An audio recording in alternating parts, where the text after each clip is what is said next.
അന്ന് അവർക്ക് വലിയ വിഷമമായിരുന്നു ഞാൻ ആ പോസ്റ്റ് ഇട്ട സമയത്ത്. ഞാൻ പക്ഷെ നല്ലതിന് വേണ്ടി ചെയ്യുന്നെന്ന് മാത്രമേ ഉള്ളൂ.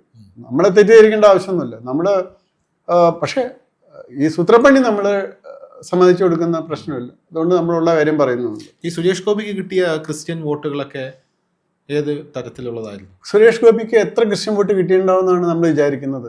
അത്ര കൂടുതലൊന്നും ക്രിസ്ത്യൻ വോട്ട്സ് 7 മണ്ഡലത്തിൽ 6 നിയമസഭാ മണ്ഡലത്തിലും അദ്ദേഹം ഗുരുവായൂർ മാത്രമാണ് അദ്ദേഹം മൂന്നാമതായി പോയത്. അതാ ആ ഗുരുവായൂർ മുസ്ലിം പോപ്പുലേഷൻ കൂടുതലാണ്.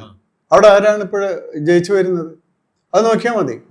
അപ്പൊ അതുകൊണ്ട് തൃശ്ശൂർ മണ്ഡലത്തിലടക്കം there is a huge Hindu population, huge Hindu population ഉള്ളൊരു സ്ഥലമാണ്. അത് നമ്മൾ സ്റ്റാറ്റിസ്റ്റിക്സ് നോക്കാതെയാണ് അതൊരു ക്രിസ്ത്യൻ മണ്ഡലമാണ് എന്ന് പറയുന്നത്. അതായത് തൃശ്ശൂർ അസംബ്ലി മണ്ഡലം അടക്കമാണ് ഞാൻ പറയുന്നത്.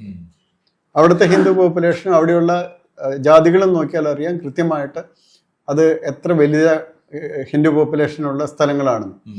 അപ്പൊ അതൊന്ന്. രണ്ടാമത് അദ്ദേഹത്തിന് കുറേയധികം സ്ത്രീകളുടെ വോട്ട് കിട്ടിയിട്ടുണ്ട്. അത് നന്നായിട്ട് കിട്ടിയിട്ടുണ്ട്. അപ്പൊ അത് beyond any caste or community എല്ലാത്തിൻ്റെയും കിട്ടിയിട്ടുണ്ട്. അപ്പൊ പിന്നെ BJP പ്രവർത്തകരുടെ വർക്കും ഉണ്ട്. പിന്നെ അന്നുണ്ടായിരുന്ന കരുവന്നൂർ പോലുള്ള സംഭവങ്ങളൊക്കെ അദ്ദേഹത്തിന് സഹായിച്ചു. കാഞ്ഞിരപ്പള്ളിയിൽ ജോർജ് കുര്യനെ ഇറക്കിയാൽ 25% ക്രിസ്ത്യൻ വോട്ടുകൾ പെട്ടിയിലാക്കാമെന്ന BJPയുടെ മോഹം ഇതിൽ കാണണം. അത് അതായത് ഇനിയിപ്പോ അവിടെ അൽഫോൺസ് കണ്ണന്താനം ജയിച്ച സ്ഥലമാണ്.